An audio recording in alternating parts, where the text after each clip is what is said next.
Hi there, my student. Welcome back. I want us we continue with the topic of cash flows. So remember, in our previous class, we have defined what is a statement of cash flows, and equally we have looked on the various methods which are used in preparing the statement of cash flows.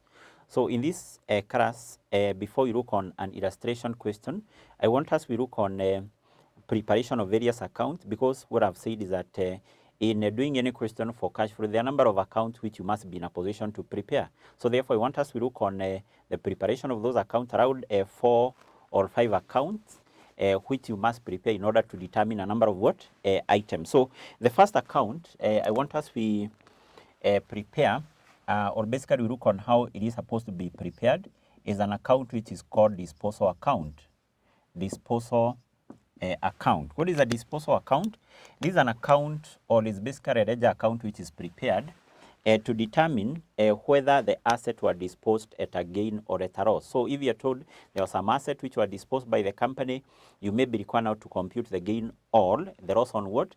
A disposal. So how do we prepare that account? But before we look on the format, we can say that this is prepared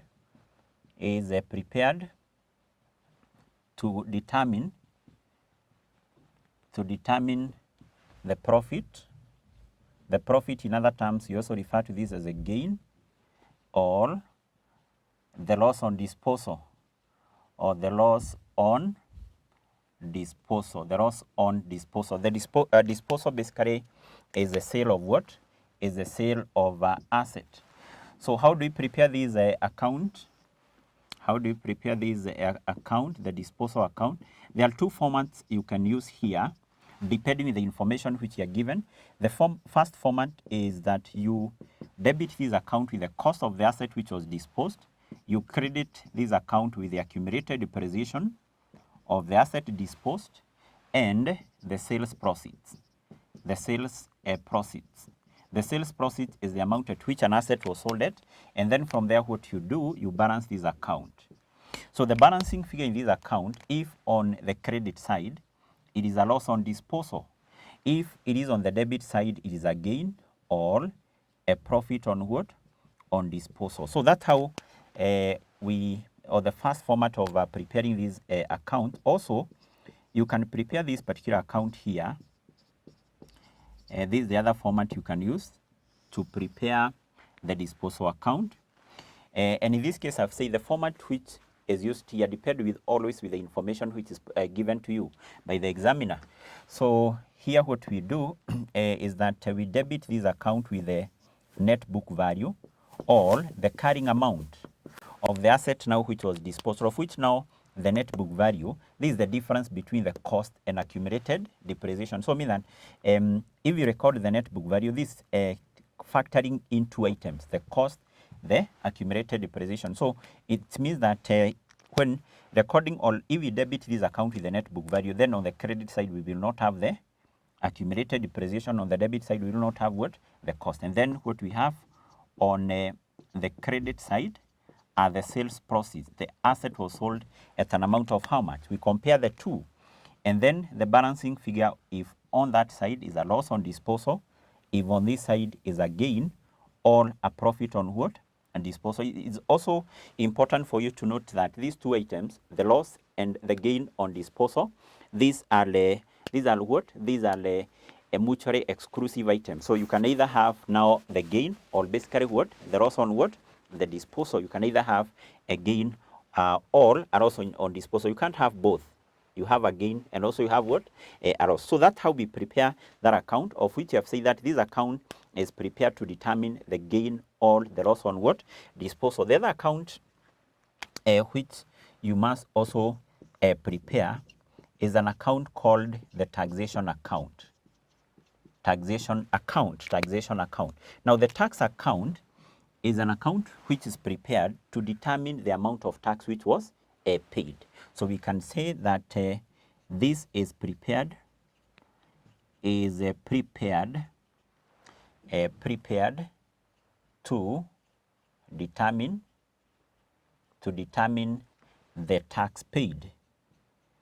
determine the tax paid. the tax paid. It is prepared to do what? To determine the tax which was paid. So how do we prepare this account? The taxation account or just the tax account?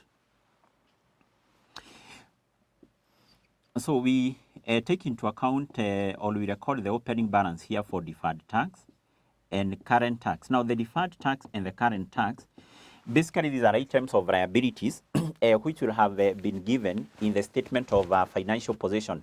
In the statement of financial position, the non-current liabilities will be given something called the deferred tax, and then the current liabilities, you'll be given something called what? The current tax. Record the opening balance and then the closing balance down here for deferred tax and equally for current tax. And then you also record that the tax for the current financial year, which is in the income statement. You go to the income statement and you take into account now the tax for the current what? For the current year. And then from there, what you do, you balance the account. So the balancing figure on this side, this represent, if you get a balancing figure on this side, that is basically a tax refund, and then a balancing figure on this side is a tax paid, So mostly you will get the tax which was paid, but if you get a balancing figure now on that side, automatically that will be a tax refund. So mean that when preparing now your statement of cash flows, this tax refund take into account is money which was received by the entity. You don't take it as a cash outflow, but you take it as a cash what? As a cash inflow, So that is the other account which you must prepare.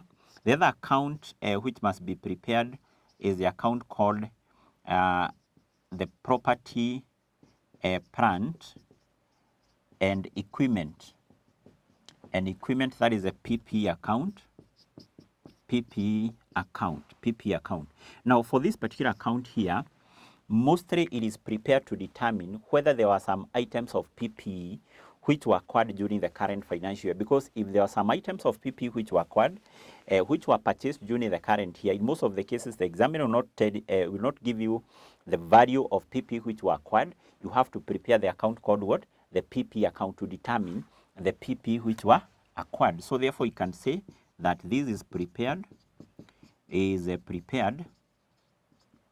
to determine the PPE acquired during the year,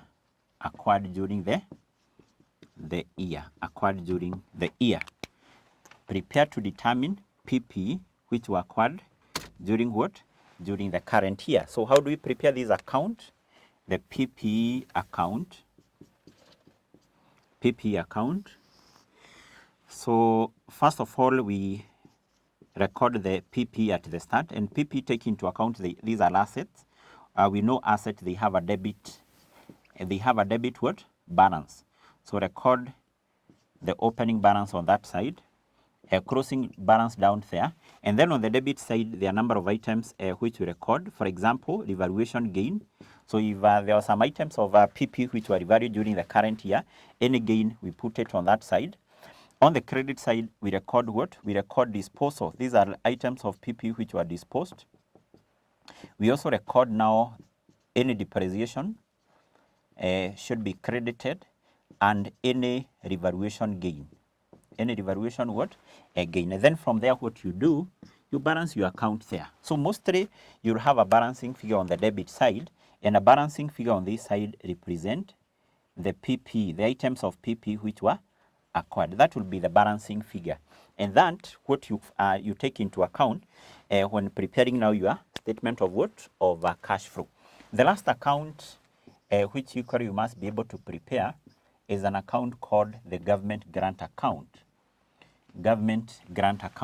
So what is a government grant, first of all? In a government grant refers to any form of financial assistance which the company receive from the government to undertake a project which is meant to benefit the members of the public. Now, such government grant, once received by the company, how do the company account for such government grant? The company will debit the bank account, the amount of money received, and then it will be credited in an account which is called the government what? A grant. And therefore, government grant, this is actually recognized or recorded in the statement of financial position as what? As a liability. And then what the company will do is to use that government grant in terms of undertaking that project, which is meant to benefit the members of who? Of the public, of which that particular project may take like the next 2 years, the next 3 years to be completed. So therefore, ordinarily what happened is that this government grant which was received will have to be amortized, will have to be written off in the next like 2 years or in the next 3 what? Years. If the company expect to complete that project in the next 3 years, then that amount should be amortized, should be written off in the next what? 2 years. And then amount which is amortized is recognized as an income. If you can remember when we were looking on the format for preparing the statement of cash flow, we said government grant amortized during the current year is recognized as an income, but essentially that is a non-cash item, because the government grant which was received is which was debited in the bank and then credited in the that account. So therefore, this account here, that is a government grant, this will be prepared to determine 2 items. One, we can say this is prepared. This account is prepared to do what? To determine amount of government grant, grant which was received during the current year,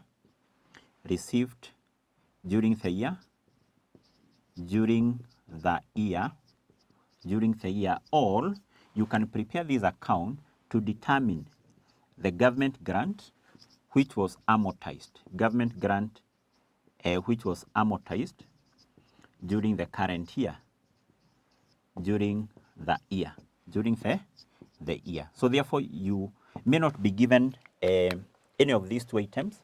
That is the government grant which was received during the current year. You may have to determine that, and then, or you may not be given the amount of government grant which was amortized during the current what? Year, of which you need to have those 2 items in preparing now the statement of what? The statement of cash flows. So how do we prepare this particular account here? The government grant account. Remember what you have said is that once the government grant is received, it is basically debited in the bank account and then credited in the account called what? The government grant. So therefore, the government grant in the statement of financial position, it is a non-current liability. It is a non-current what? Liability. So always, once you go to the statement of financial position of the company, you'll be given government grant under non-current liabilities, and you'll also be given government grant under current liabilities. So take into account the government grant under non-current and also current liabilities as the opening balance on the credit side, simply because that is a liability, and then you do the same at the end of the year. The government grant under non-current liabilities and government grant under what? Under current liabilities. Under current what? Liabilities. Then also, the government grant which was received during the current year, and that is, I've said, is one of the items you may be required to compute. Government grant which was received during the current year, that always is on that side, because you have said government grant received, debited in the bank, credited in this account. The amount which you record on this side is the government grant which was amortized during the current year. And remember what we have said is that this government grant which is amortized during the current year, basically this one is recognized as what? Is recognized as an income in the income statement. So therefore, by preparing that account, you may be determining either of those 2 items. How much government grant which was received during the current year, or how much government grant was what? Was amortized. So therefore, these are basically some of the accounts which are very important, some of the accounts which you must be in a position to prepare anytime you are doing a question for what? For cash flow. So once you are able to determine these accounts, you'll be in a position to determine, to compute so many items which are required in preparing, in presenting your statement of what? Of cash flow. So I want us we end at that point, and then we come back in our next class or in our next lesson, so that we can look on an illustration question regarding the presentation of the statement of cash flows.